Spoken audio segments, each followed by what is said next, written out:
Not much to update on the markets, pretty flat at this point in time. So let's concentrate on the government's affordable housing scheme, which is seen as a means to trigger a growth in the economy. The affordable housing scheme basically says that there could be a 4% subvention for lower ticket loans and a 3% subvention for slightly higher ticket loans, but the overall area is going to be 220 square meters. But let's get it from the National Housing Bank MD and CEO as to what can be the ramifications of the scheme. Mr. Sriram Kalyanaraman joins us. Good morning, Mr. Sriram.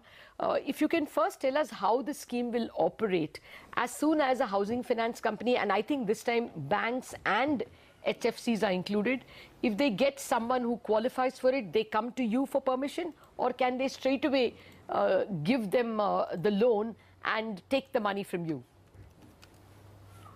Yeah, thanks, Lada. Good morning. See, there was already a scheme running, which was CLSS for the EWS and LIG, which was giving a 6.5% subvention up to income levels of 3 lakhs and 6 lakhs, respectively. Now, what the government has done is to extend the scheme to the middle class and probably increase the area to 90 and 110 square meters. Okay. Clearly on the MIG front with the income of 12 lakhs and 18 lakhs. Now, at 12 lakhs, if you see, an individual would be eligible very normally, given a multiplier of 3, would be eligible for 36 to 38 lakhs. And at 18, you would be eligible for 50 to 54 lakhs. So we would call it historic because probably for the first time anywhere, the middle class has been roped in for a subsidy of 4% and 3% up to loan amounts of 9 and 12 lakhs respectively. One, the way even the earlier scheme is working is nobody need to approach NHB. They will approach the banks. The banks will determine the eligibility, give them the loan, take their full EMI and send us the details of the individual, and we would disburse it.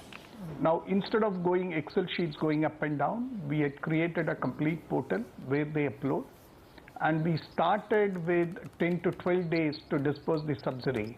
And the last few months, we have reached the goal of 4 to 5 days on disbursing the subsidy. In fact, I'm quite happy to say on the recent Digital India Awards, our portal won the award for digital innovation. So things are working quite smoothly. The checks or the audits, as we call it, we would do it after the disbursements, because essentially we are dealing with the regulated entities. And in both these schemes, CLSS 1, as we would like to call it, and CLSS 2, both housing finance companies and banks were an integral part of it and would continue to be so.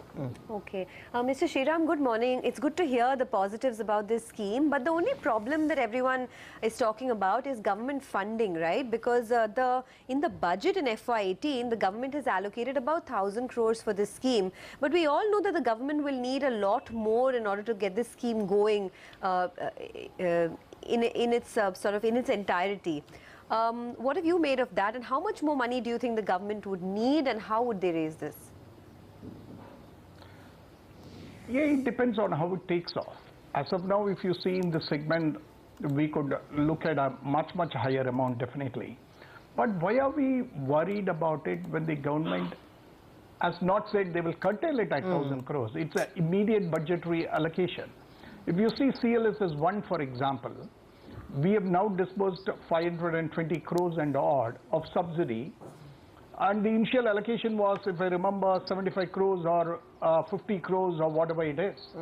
So the point is, the government is committed to housing for all, and as the players, the financial intermediaries, the institutions get their act together and starts disbursing, I'm sure the money will flow. But we are putting a little the cart before the horse by saying, no, there won't be budgetary allocation. You know what is allocated. Let's exhaust it, or let's near exhaustion, and then go back to the government. Yeah. Take your point, Mr. Sriram. I just wanted to know, again, more procedural questions. See, annual income up to 12 lakhs and 18 lakhs, and it should be the first time they are buying a house. For the family itself, it should be the first house. How do all these checks happen? Are banks qualified to make all these checks? Is it largely self-certification by the borrower? Exactly. The way even the CLSS 1 is done, it is a self-certification.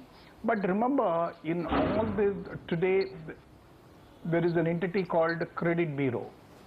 Okay, if at 12 lakhs or 18 lakhs or even at 6 lakhs, if we are buying a house, it's almost taken for granted you would have borrowed some money from a financial institution, because it's very unlikely you would have so much of resources that would have got an earlier house.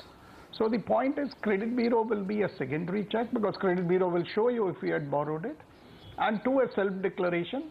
And if people commit or a wrong declaration, it will become a perjury automatically. Okay. So I think the balance is between keeping it simple and going forward, or doing a lot of checks by which time the customer will lose interest on it.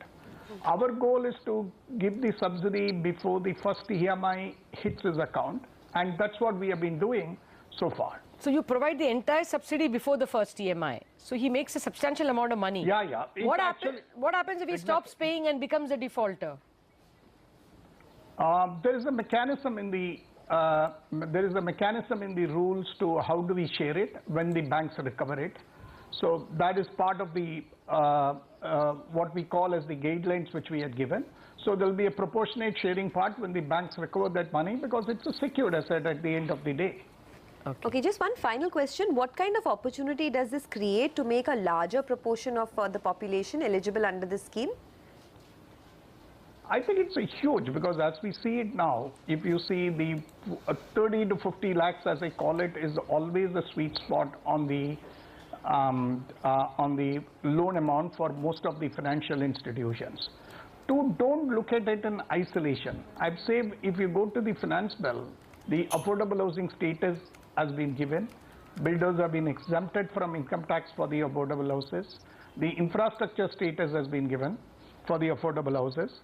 Deemed rental income has been given, and capital gains liability in respect of land and this one has been granted.